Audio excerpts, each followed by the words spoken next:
अस्सलाम वालेकुम दोस्तों, आज की इस वीडियो में आपको घोड़े के मुतल्लिक कुछ ऐसे हक़ाइक़ बताऊंगी जो शायद ही आपने इससे पहले कभी सुने होंगे, और ये भी बताऊंगी कि अल्लाह तबारक व तआला ने कुरान पाक के अंदर घोड़े की कसम क्यों खाई और घोड़े को अल्लाह पाक ने कैसे तख्लीक फरमाया।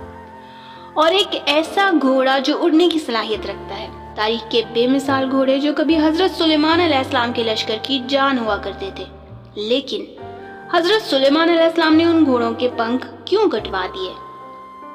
उन नायाब घोड़ों की मुकम्मल तारीख को आज आप इस वीडियो में जानेंगे, तो वीडियो को पूरा ज़रूर देखें। और इस तरह की और इन्फॉर्मेटिव वीडियोस इन फ्यूचर में देखने के लिए मेरे चैनल ज़रीन स्टोरीज़ को सब्सक्राइब ज़रूर कर लें ताकि हमारा रब्ता बना रहे। जज़ाकल्लाह। दोस्तों, घोड़े को अरबी में अल-खैल कहते हैं। इसके मायने हैं अकड़ कर चलने वाला। चूँकि घोड़े की चाल में भी अकड़ महसूस की जाती है, इसलिए घोड़े को अल-खैल कहते हैं। दोस्तों, अल्लाह तबारक व तआला ने कुरान पाक के अंदर घोड़े की कसम इसके शर्फ को बयान करने के लिए खाई है। चुनांचे अल्लाह तबारक व तआला कुरान पाक में इरशाद फरमाते हैं, तर्जुमा, कसम है उन घोड़ों की जो हाँप कर दौड़ते हैं। इन घोड़ों से मुराद गाजी यानी जहाद के घोड़े हैं जो दौड़ते दौड़ते हाँपने लगते हैं। दोस्तों, एक रिवायत के मुताबिक रसूल अकरम सल्लल्लाहु अलैहि वसल्लम ने इरशाद फरमाया कि जब अल्लाह तबारक व तआला ने घोड़े को पैदा करने का इरादा फरमाया तो बादे जनूबी से कहा कि मैं तुझसे ऐसी मखलूक पैदा करने वाला हूँ जो मेरे दोस्तों के लिए इज्जत और मेरे दुश्मनों के लिए जिल्लत का जरिया बने, और जो मेरे फरमाबरदार बंदे हैं उनके लिए ज़ेबो ज़ीनत हों। तो हवा ने जवाब दिया कि ऐ मेरे रब, आप शौक से ऐसा जानवर पैदा करें। चुनांचे अल्लाह तबारक व तआला ने हवा में से एक मुट्ठी ली और उससे घोड़ा पैदा कर दिया।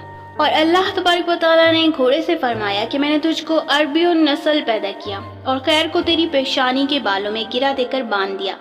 तेरी पुश्त पर अम्वाले गनीमत लाद कर एक जगह से दूसरी जगह ले जाया जाएगा। तेरी फराखी रिस्क का खुद मैं कफील होऊंगा और रिस्क पर चलने वाले दूसरे जानवरों के मुकाबले में तेरी मदद करूंगा। तेरे मालिक को तेरी ज़रूरत अपनी हाजत रवाई और दुश्मनों से लड़ाई के लिए हुआ करेगी, और मैं अनकरीब तेरी पुश्त पर ऐसे लोगों को सवार करूंगा जो मेरी तस्बीह व तहलील और तकबीर व तहमीद किया करेंगे। और रिवायतों के मुताबिक जब अल्लाह तबारक व तआला ने अपने तमाम चौपाइयों की मखलूक को हज़रत आदम अलैहिस्सलाम के रूबरू पेश करने का हुक्म दिया तो फरमाया, मेरी इस मखलूक में से जिसको चाहो पसंद कर लो। चुनांचे हज़रत आदम अलैहिस्सलाम ने घोड़े को पसंद किया। इस पर अल्लाह ने यूं इरशाद फरमाया, ए आदम अलैहिस्सलाम, तूने अपने और अपनी औलाद के लिए अब्दन ला इबाद तक इज्जत को इख्तियार किया। जब तक वो जिंदा रहेंगे इज्जत भी हमेशा रहेगी। दोस्तों, ज़माना कदीम में घोड़े एक बेशकीमत जानवर थे जो कि न सिर्फ सवारी बल्कि जंगी कुव्वत के तौर पर भी इस्तेमाल होते थे। लोग घोड़े की खरीदो फरोख्त के साथ मखसूस कागजात भी रखते थे जिनमें उनके मालिक, मौजूदा मालिक, माँ बाप, तारीख़ पैदाइश और घोड़े का मुकम्मल शजराए नस्ब भी होता था। ये एक मुकम्मल दस्तावेज होती थी जो उन घोड़ों के आला नस्ल होने का सबूत हुआ करते थे।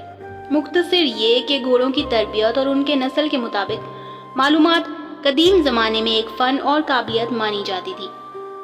रिवायतों के मुताबिक मलका सबा बिल्कीस हज़रत सुलेमान अलैहिस्सलाम के उड़ने वाले तख्त से बहुत मुतासिर थी। लिहाजा एक दफ़ा मलका बिल्कीस को ये ख्वाहिश हुई कि वो भी उस तख्त पर बैठकर हज़रत सुलेमान अलैहिस्सलाम के साथ सैरो सफ़र करे। लिहाजा उसने हज़रत सुलेमान अलैहिस्सलाम से कहा, ए अल्लाह के नबी, आप हर रोज़ तख्त पर बैठकर फ़िज़ाओं में सफ़र करते हैं और दुनिया के गिर्द फिरते हैं। आप एक दफ़ा मुझे भी अपने साथ ले चलें ताकि मैं भी इस तख्त पर सैर कर सकूं। हज़रत सुलेमान अलैहिस्सलाम ने हवा को हुक्म दिया कि वो मलका सबा की ख्वाहिश पूरी करे। लिहाजा हवा ने तख्त को उड़ाया और उन सब को लेकर एक जजीरे में उतार दिया। रिवायत है कि हज़रत सुलेमान अलैहिस्सलाम का तख्त जिस जजीरे पर उतरा वो 7 समुद्रों के बीच की जगह यानी एक जजीरा था। मलका सबा यहाँ के सब्जे और नज़ारे को देखकर बहुत खुश हुई। यहाँ उसने एक अजीबो गरीब किस्म के घोड़े देखे जिनके बाजुओं में से पर निकले हुए थे।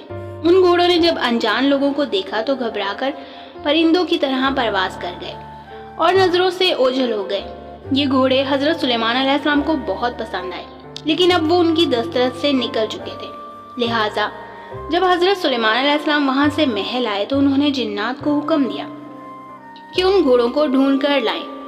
उन जिन्नात ने कहा कि हम खुशकी के जिन दरियाओं और समुद्रों में इख्तियार नहीं रखते। वो घोड़े समुद्रों में रूपोश हो चुके हैं, इसलिए अब उनको अगर वहाँ से कोई ला सकता है तो वो एक समुद्री जिन है। हज़रत सुलेमान अलैहिस्सलाम ने पूछा, वो जिन कहाँ है?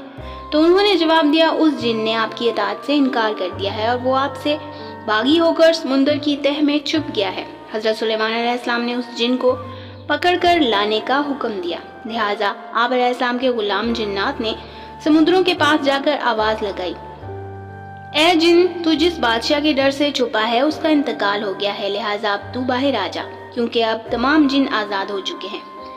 जब समुद्र के उस जिन ने ये सुना तो वो जिन अपने साथियों समेत बाहर आ गया। बाहर आते ही उसे पकड़ लिया गया और हज़रत सुलेमान अलैहिस्सलाम के सामने पेश कर दिया गया। हज़रत सुलेमान अलैहिस्सलाम को देखकर जिन कांपने लगा और आपकी इताअत को कबूल कर लिया। तो हज़रत सुलेमान अलैहिस्सलाम ने उसको हुक्म दिया कि उन घोड़ों को उनके सामने पेश किया जाए। लिहाजा जब वो घोड़े एक चश्मे से पानी पी रहे थे तो उन जिन्नात ने अपनी तदबीर और होशियारी से उन घोड़ों को पकड़ लिया और हज़रत सुलेमान अलैहिस्सलाम की खिदमत में पेश कर दिया। ये घोड़े निहायत ही उम्दा नस्ल के थे। उनका नाम जियाद था। हज़रत सुलेमान अलैहिस्सलाम के पास एक अजीम शान लश्कर था, जिसमें जिन्नात, इंसान, जानवर, परिंदों के अलग अलग दस्ते होते थे। लिहाजा हज़रत सुलेमान अलैहिस्सलाम ने अपने लश्कर में उन घोड़ों के लिए भी एक अलग दस्ता बना दिया, जो जंगों और फतूहात में हज़रत सुलेमान अलैहिस्सलाम के लश्कर में सबसे अहम रोल अदा करते और हज़रत सुलेमान अलैहिस्सलाम की फौजी ताकत बन गए। एक दिन का वाक़या है कि हज़रत सुलेमान अलैहिस्सलाम शाम के वक्त उन घोड़ों की देखभाल कर रहे थे। उनके बालों और पेशानी पर प्यार से हाथ फेर रहे थे। आप उन घोड़ों की देखभाल में इस कदर मशगूल हो गए कि सूरज डूब गया और असर की नमाज कज़ा हो गई।